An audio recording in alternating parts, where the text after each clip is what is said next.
막판 혈투 끝에 6강행 티켓을 아쉽게 놓친 팀.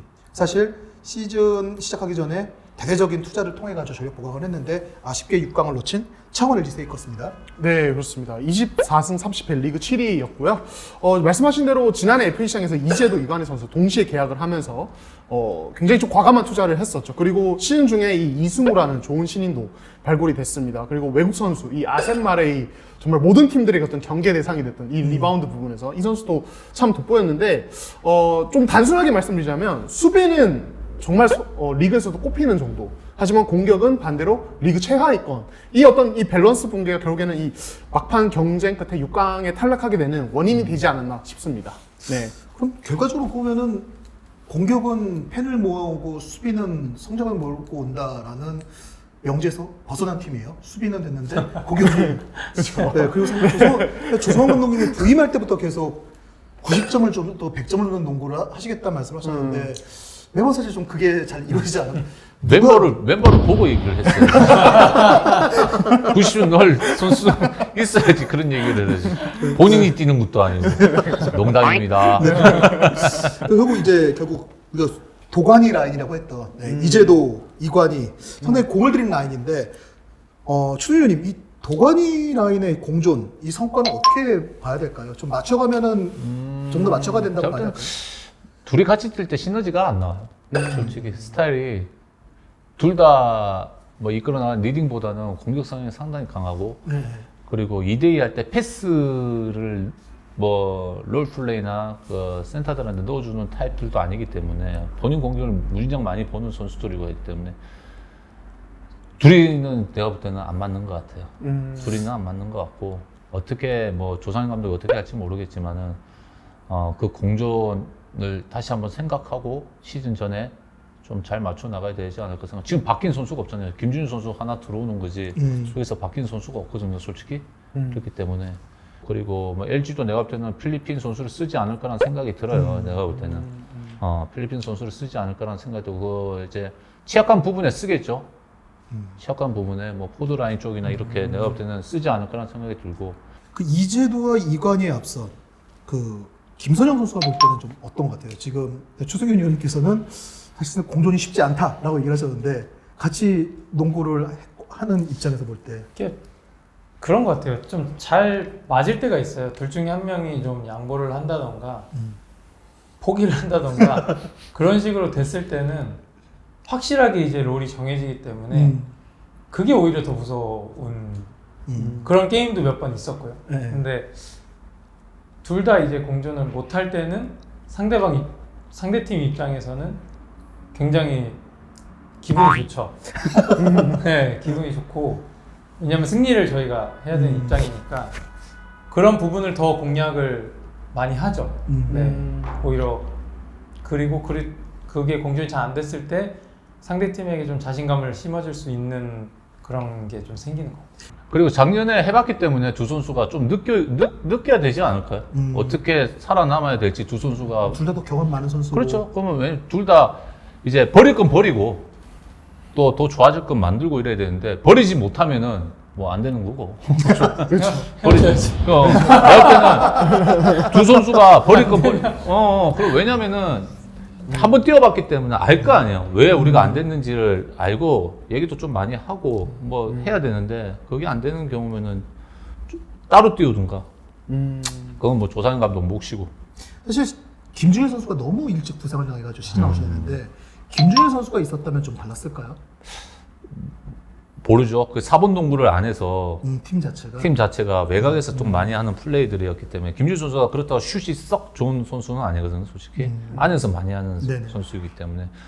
아셈마레이하고 좀 많이 겹치지 않았을까? 많이 상당히 좁아지지 않았을까? 지금 아셈마레이가 작년 시즌 하는 그 행동 반경을 보면은 거의 후리드로 라인 밖으로는 안 나오거든. 그 안쪽에서만 계속 움직이기 때문에 그게 좀 크지 않았을까라는 생각이 들어요. 이동환 기자는 그 시즌 프리뷰에서 김준일 선수를 굳이 선발로 써야 되냐라는 얘기를 했었잖아요. 네. 그러니까 이거는 제가 그렇게 얘기했는데 네. 그 정도까지 안 해요. 그 이제도 이관희의 가드 역량을 그때와 그러니까 쓰지 말라는 얘기가 아니라 네. 이제도 이관희의 가드 역량을 극대화시키는 게 더 중요할 걸로 보이고 서민수와 정희재 라인으로 코트를 넓게 쓰는 게 더 필요할 것 같고 김준일 선수가 굳이 선발로 들어가서 하는 것보다는 벤치에 있다가 필요할 때 들어가는 게 맞지 않겠냐는 얘기를 했는데 사실 그렇게 놓고 보면은 김준일 선수의 부상 공백이 LG가 플레이오프에서 떨어지는데 결정적이었다고 보기는 좀 쉽지 않다고 생각하는 게 아닐까 싶어가지고. 네. 근데 이제 저는 약간 여러 가지 측면에서 볼 수 있다고 생각하는데 일단은 제가 말씀드린 LG가 공격력이 되게 떨어진 팀이었잖아요. 근데 만약에 어쨌든 이제 그 이재도 이관희 선수 그리고 마레이, 김준일 선수 함께 코트에 있을 때는 뭔가 이슈는 생겼겠지만 그런 스페이싱 이슈는 근데 김준일 선수가 어쨌든 있으면은 한 시즌을 치르면서 이 LG가 공격력에 대한 고민이 좀 해소는 될 수 있을 것 같아요. 왜냐면 김준일이랑 카드가 있으면은 어떻게 활용에 따라서 어쨌든 포스트 득점을 강화를 할 수 있는 요인이기 때문에 그 부분 좋았던 것 같고 근데 다만 제가 그때 그런 얘기를 할 수밖에 없었던 이유는 저는 결국에는 가드 중심의 농구는 결국에는 스페이싱이 어느 정도 기반이 되어야 된다고 보고 더블 포스트로 가려면 이제도 이관희 선수처럼 좀 핸들링 시간이 길고 공격적인 선수들보다는 조금 더 어떤 볼 공유에 포커스를 맞춘 좀 이제 선수들이 있어야 된다고 보는데, 그러니까 어떻게 보면 양립하기 힘든 어떤 가치를 좀 같이 추구하는 게 좀 네, 더블 포스트와 공격적인 투가드의 조합은 좀 맞지 않지 않았을까. 그래서 저는 이번 시즌에 김준 선수가 건강히 돌아오면은 그걸 다시 한번 시도를 해볼 텐데 이건 한번 좀 봐야 될 것 같아요. 근데 또 이제 지금 조상인 감독님이 대표팀에서부터 이 모션 오펜스를 되게 중요시하는 감독이고 고민이 좀 많으신 걸로 아는데 과연 좀 이걸 또 다르게 어떻게 꼬아서 쓸까라는 좀 궁금증도 있습니다. 네. 제가 해명할 수 있는 시간을 드린 거예요. 아, 네네네. 그럼 김준 선수 화이팅입니다. 네. 네. 제가 그럼 하나를 더 드릴게요. 네. 네, 네. 그때 또 그 얘기도 있죠. 아셈 마레이 상당히 불안하다. 네. 마레이가 지난 시즌 뭐 자밀 원이와 더불어 뭐 거의 최고 외국 선수 중에 한 명 아니었습니까? 자유투만 빼면은 사실 근데 뭐가 그렇게 불안했나요? 아마 컵대 모습 네, 때문에 맞아요. 그러지 않았을까요? 컵대 오고 그냥 뭐 불안하다 마레이로는 안 될 것 같다 이런 얘기를 했었거든요. 네, 컵대회로 이제 평가를 한 거고. 네. 네. 제가 공격 리바운드에서 그 정도 존재감을 발휘할 줄은 솔직히 상상을 못했습니다. 그리고 뭐 이제 이때까지 제가 KBL을 보면서 봤던 외국 선수 중에 이 공격 리바운드에서의 기량만큼은 거의 손에 꼽히는 수준이 아니었을까. 그러면 네. 최고지. 뭐 그 정도로 네. 많이 삼는 선수가 없었지. 네. 제가 볼 때 LG에서 지난 시즌 가장 인상적인 선수 아셈 마레이였습니다. 네. 누구였습니까 이동환 기자는? 아 저요? 아 근데 저는 네네. 뭐 다른 선수였겠죠. 네, 다른 선수 얘기하겠습니다. 저는 이승우 선수 뽑겠습니다. 예, 그러니까 앞으로 뭐 좀 해결해야 될 과제가 많지만은 저는 김선호 선수가 옆에 있어서 하는 말이 아니라 이 선수 한양대 시절 영상이랑 이런 거 봤을 때 트랜지션 할 때 되게 김선호 선수 같다는 느낌을 받았어요. 스피드가 워낙 좋아서 예, 그런 느낌을 받았었는데 아직 뭐 프로에서는 좀 그게 부각은 안 되고 중앙대 있고. 김선영은 보고 얘기하는 겁니까 지금?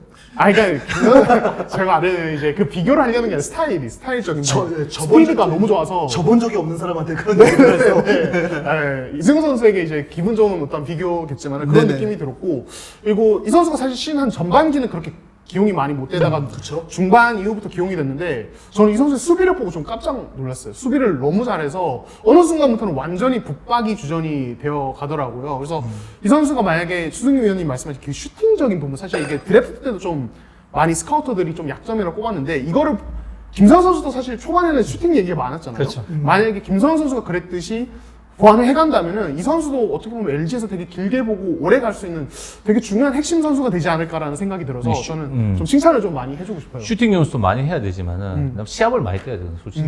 그래야지 많이 이 슈팅도 좋아지는 건데 뭐 조상 감독 많이 뛰고겠지 뭐. 그렇죠.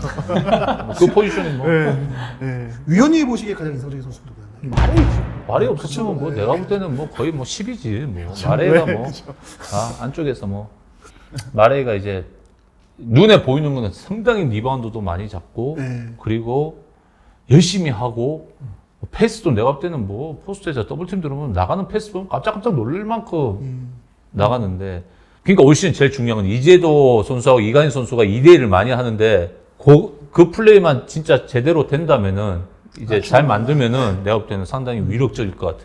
김소영 선수가 볼 때 LG에서 가장 인상적이던 선수. 전 이하 동맹입니다. 위원님과 네, 진짜 마레이가 제일 인상 깊었어요. 뭐 사실 이동환 기자도 제가 마레이 얘기 안 했으면은 아마 마레이가 그렇죠. 급하게 이승우 선수를 소환했죠. 솔직히 얘기하면은 지금 이 트렌드에 맞지 않는 선수거든, 솔직히. 마레이. 마레이는. 우리 이 트렌드에 맞지 않는 선수이기 때문에. 그리고 마레이가 20점을 못했잖아. 그쵸. 그렇게 많은 시간을 뛰는데 희한하게 20점을 못한 선수 중에 또 하나잖아. 내가 볼 때 거의 다 뛰었는데. 그럼 마레이 외에 다른 외국인 선수 하나를 더 잘 뽑아가지고 출전 시간을 조절해줘야 될까요? 아니면은 마레이의 출전 시간을 유지하면서 더 정교하게 맞춰가는 게 필요할까요? 아, 머리 아프네, 그것도. 머리 아파. 내가. 숙제가 많네요. 숙제가 많아. 제가 숙제가 많은. 예. 역시 신인 감독한테는 내가 볼 때는 시간을 분배해버리면은 네. 반의 반도 못할걸? 아 오히려 내가 볼 때는 오히려. 알겠습니다. 그럼 창원 LG까지 확인을 해봤고요. 이제 6강 플레이오프에 올라간 팀들을 확인해 보도록 하겠습니다.